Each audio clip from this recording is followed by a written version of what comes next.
Hey everybody, it's Tiana here again. Guess what? It's Thursday, and I do have another thought. So think about it Thursday. Here we go. So I really appreciate all of the feedback I got on my last video, Racism One-on-One. I'm going to continue to have that kind of conversation or discussion with you this Thursday. And the book that I'm going to use as my resource today will be The Little Book of Racial Healing. Coming to the table for truth-telling, liberation, and transformation. And this is written by Thomas Norman DeWolf and Jody Geddes, I assume. So, as always, the culture of racism and white supremacy and injustice and isms, all of that is always present, especially if you live in America. And more recently, some things that have taken place, I believe at Congress level. I don't really know my levels of government all the way to where I name them perfectly, so please excuse me if I misquote the level of government. But I think for the most part, for those people that follow justice type of media, you saw that there was some beef that took place between a couple of women in Congress. And so that, again, has sparked up this conversation of race for many people in their lives. A lot of people think that women shouldn't treat each other that way. But bottom line, if we were to eradicate racism, we would probably more than likely eradicate most isms.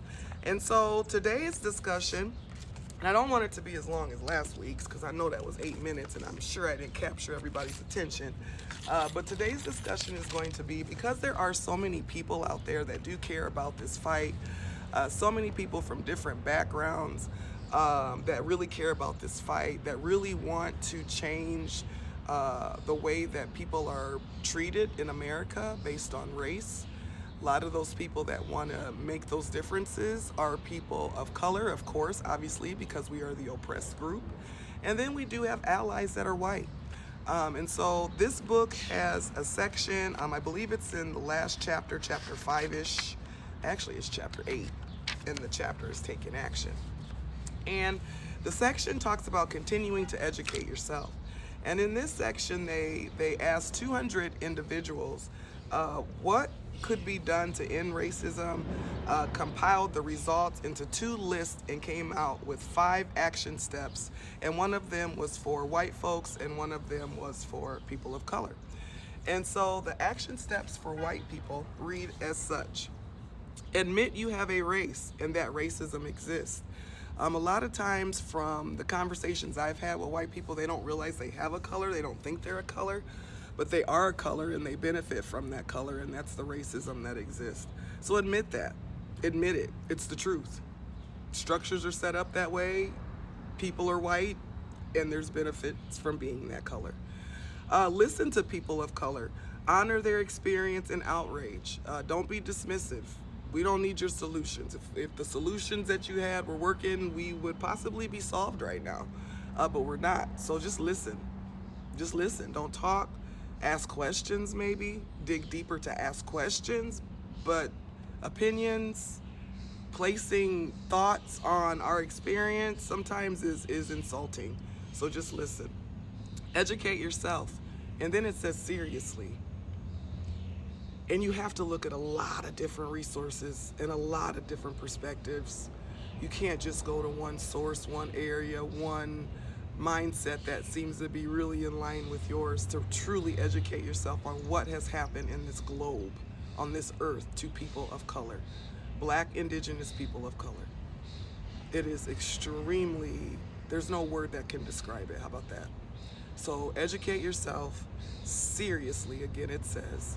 And when you educate yourself, use more than one resource, use more than one opinion, the person that has the opinion, go above and beyond. And then when it becomes difficult, have resilience and go through that reading or go through that learning. Get through it to the other end. Don't stop because you come up against the anger or the dismissiveness or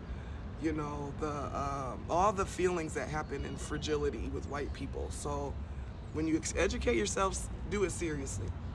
Broaden your experience, but please don't do this before completing steps 1 through 3.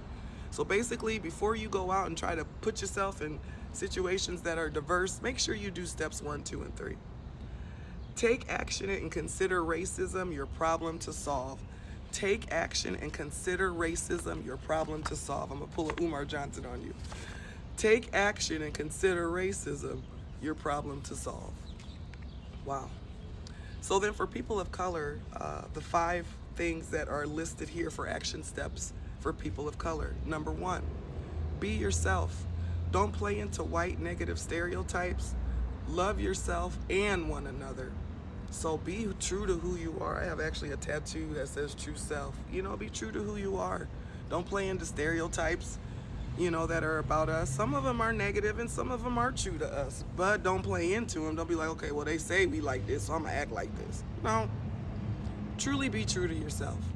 You know, who are you? Do some self-healing. Get as deep as you can with yourself. You know, figure out who you are, love yourself. And then when you begin to love yourself, you begin to appreciate others and their humanity as well, because at the end of the day, we are all humans, right? All right, number 2, speak out. Talk and listen to white people. Make your presence known. You know, it doesn't mean you have to yell. Speaking out doesn't mean you're yelling. It means, you know, you're speaking up for yourself. Speak out, talk, and listen to white people. It doesn't mean it's our obligation to teach them, but if you're in situations, we're in situations where we're around white folks. We just don't have the power to be in our own communities all the time, more likely than not. And so when you're in communities with white folks and something happens and you need to speak up, speak out. It doesn't mean you have to yell, and sometimes you do. Number 3, educate yourself about the accomplishments of people of color. Teach your kids to have pride in who they are. Deal with your own issues of prejudice. Totally agree with that. There's so many books out there of people of color that have done so many things that we don't even hear about because we always hear about the same people. But there's a couple of books I like, The Little Leaders and The Little Legends. Those 2 books are awesome. They have probably 50 to 60 people in each book or of black people that have had serious accomplishments that if you don't take yourself outside of mainstream media, you wouldn't even know about them. And then it also says deal with your own issues of prejudice for number 3 when it says educate yourself. And yes, we all have prejudices. That is definitely true. We all have biases. So educate, make sure you deal with your own issues. Make sure you deal with your own trauma that leads to you placing judgment on people or things or situations or whatever that might be. Prejudices, yes, we do all have them. Doesn't mean we're racist, they're not the same. 4, build ties, resist segregation, cultivate relationships with white people you like. So this is again about unity. At the end of the day, we are all human. And so do your best to have good relations, but at the end of the day, your mission is to fight for your own because we're oppressed. And then the 5th one is to take care. You don't have to educate white people. Make your health and sanity a priority. Like I said earlier, it's not our responsibility. You don't have to feel obligated, you know? So that is the lesson for today. It is the anniversary of the Brown versus Board of Education as well. So let us continue to fight for equitable spaces, and equality, equity and equality, you know, to give people what they need to truly have a fulfilled life of peace, happiness, freedom, justice, all of it that we all would like to have. Thanks again for listening to Think About It Thursday. Have a wonderful day.